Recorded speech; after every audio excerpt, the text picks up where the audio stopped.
Hello everyone and welcome to my channel. तो शुरू करते हैं आज का वीडियो। और आज का वीडियो का टॉपिक है हमारा रदरफोर्ड स्कैटरिंग एक्सपेरिमेंट। तो सबसे पहले तो ये देख लेते हैं कि ये एक्सपेरिमेंट करने की ज़रूरत ही क्यों पड़ी। तो रदरफोर्ड अपने दो स्टूडेंट्स के साथ 1909 में उन्होंने ये एक्सपेरिमेंट परफॉर्म किया था, ये जानने के लिए कि जो एटम की अरेंजमेंट है उसमें जो सब एटॉमिक पार्टिकल्स वो किस तरह से अरेंज्ड है, ये देखने के लिए उन्होंने ये एक्सपेरिमेंट किया था। तो यहाँ पर उन्होंने क्या यूज़ किया था, एक रदरफोर्ड एक्सपेरिमेंट यहाँ पर उन्होंने अल्फा पार्टिकल को यूज़ किया था। अल्फा पार्टिकल क्या होता है, ये एक रेडियो एक्टिव सब्सटेंस होता है। और यहाँ पर अल्फा पार्टिकल का जो मास होता है वो 4 unit and it is a helium ion, positively charge helium ion. ठीक है, और इसका चार्ज होता है +2। ठीक है, तो ये चीज़ें हैं जो इन्होंने यूज़ की थी। अल्फा पार्टिकल जिसका +2 चार्ज होता है और मास जो होता है 4 यूनिट होता है। ठीक है, तो ये इन्होंने यूज़ किया इस एक्सपेरिमेंट के लिए, ये जानने के लिए कि इलेक्ट्रॉन्स और प्रोटॉन्स की अरेंजमेंट किस तरह से होती है। ठीक है, तो यहाँ पर इन्होंने जो अरेंजमेंट्स किए थे हम देख लेते हैं। तो एक्सपेरिमेंट हमारा ये है। तो दिस इज अवर एक्सपेरिमेंट। तो यहाँ पर क्या किया गया, a piece of radioactive substance लिया गया। यहाँ पर एक रेडियोएक्टिव सब्सटेंस लिया गया, ये जो लिखा हुआ है सोर्स ऑफ अल्फा पार्टिकल, ये यहाँ पर लिया गया। ये एक लेड ब्लॉक है जहाँ पर एक छोटा सा होल किया गया और यहाँ से ये अल्फा पार्टिकल को बम्बार्ड किया गया। ठीक है, ये एक गोल्ड फॉइल है। गोल्ड फॉइल को लिया गया, एक बहुत थिन गोल्ड फॉइल ली गई।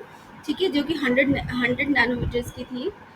ठीक है, और these beam of lights off high energy of alpha particle वो डायरेक्टली इसको इस तरह से बनाया गया कि इसको डायरेक्टली इसी पर ही बम्बार्ड किया जाए। ठीक है, और ये जो आप सर्कुलर जो ये देख रहे हैं, ये एक ये जो सर्कुलर आपका ये दिख रहा है आपको, दिस इज फ्लोरेसेंट स्क्रीन है जहाँ पर जिंक सल्फाइड लगा हुआ है। यहाँ पर क्या लगा है, ये जिंक सल्फाइड लगा हुआ है।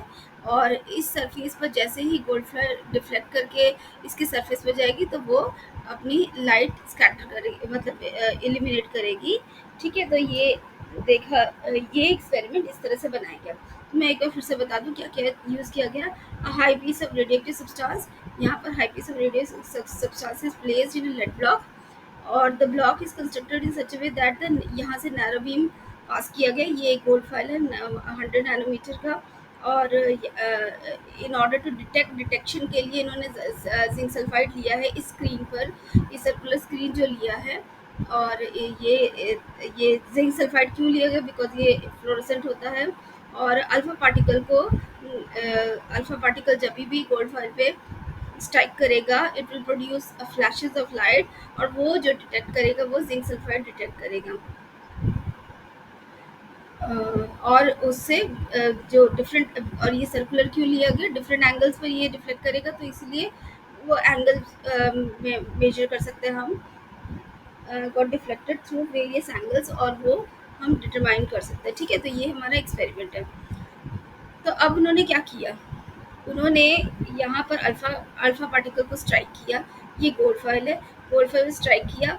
तो एक्चुअली में उन्होंने क्या एक्सपेक्ट किया था, क्योंकि हम ये इन्होंने जो एक्सपेरिमेंट किया था ये एक थॉमसन मॉडल पर किया था। तो उन्होंने क्या किया, ये एक थॉमसन मॉडल है, उसके अकॉर्डिंग, थॉमसन मॉडल के अकॉर्डिंग जो पॉजिटिवली चार्ज पार्टिकल्स है वो ऐसे फैले हुए हैं। देखिए, जो पॉजिटिवली चार्ज पार्टिकल उस तरह से फैले हुए हैं।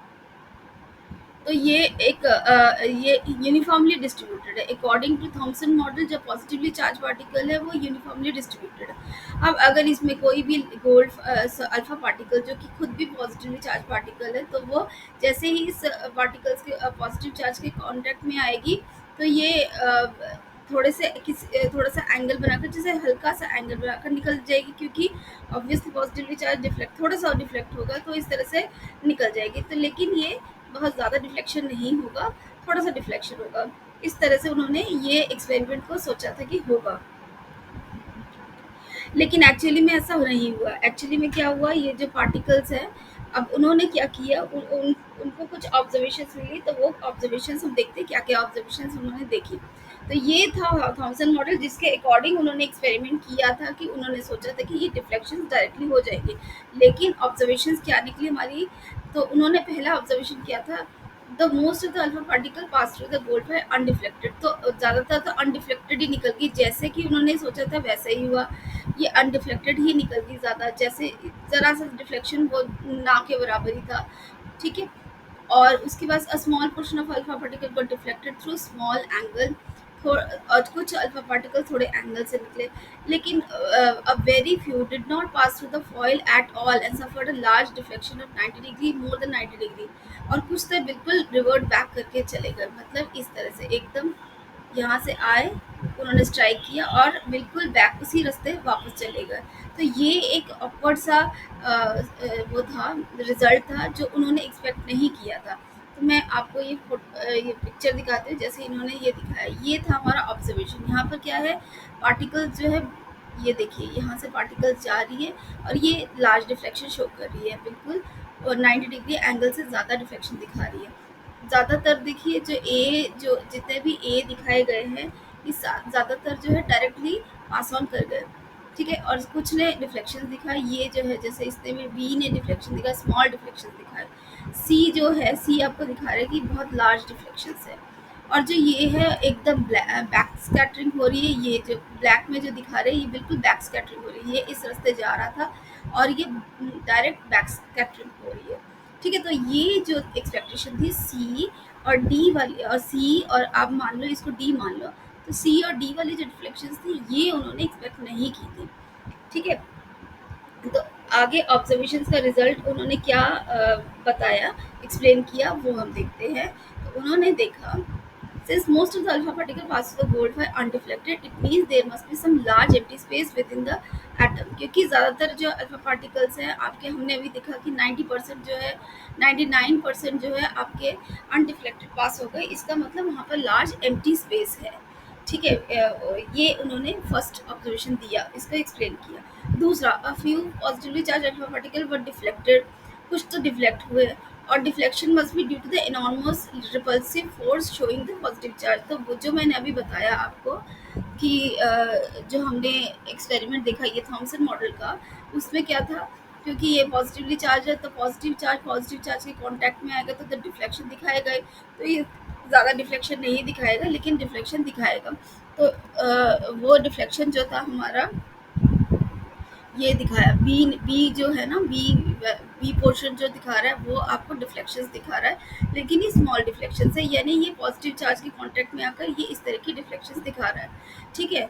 और यानी the positive charge has to be concentrated in a very small volume that repelled and deflected the positively charged alpha particles। और लास्ट जो ऑब्जर्वेशन थी वो क्या थी, कि जो डायरेक्ट बाउंसिंग बैक हो रही है, ये आपका पार्टिकल है, ये जा रहा है इस रास्ते और it is coming returning back like this, तो ये जब बिल्कुल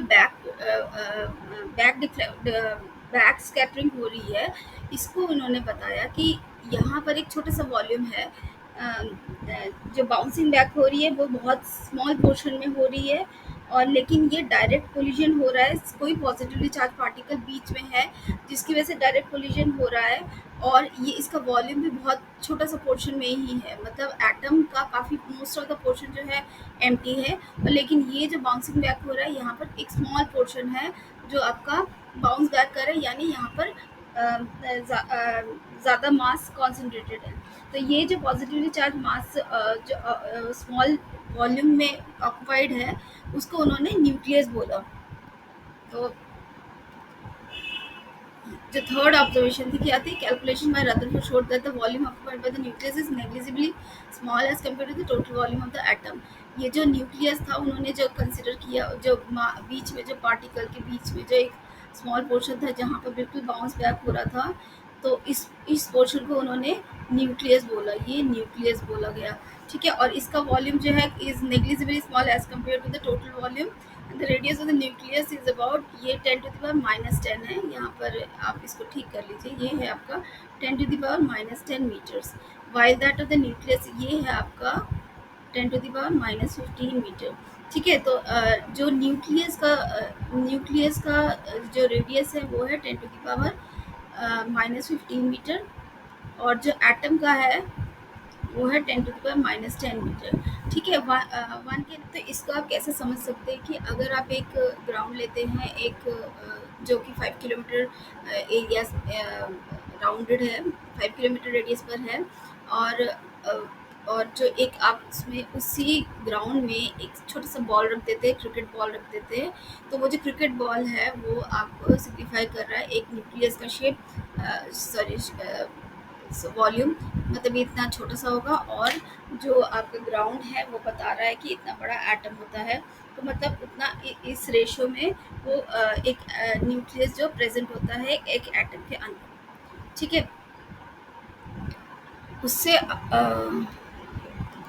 तो नेक्स्ट है हमारा, ये आया कि जो साइज ऑफ द न्यूक्लियस है वो 10⁻⁻15 है, और साइज ऑफ द एटम 10⁻10, तो ये रेशियो आ गई आपके 10⁻5 की रेशियो में आ गई, जो कि बहुत ही छोटा है as compare to that of the atom.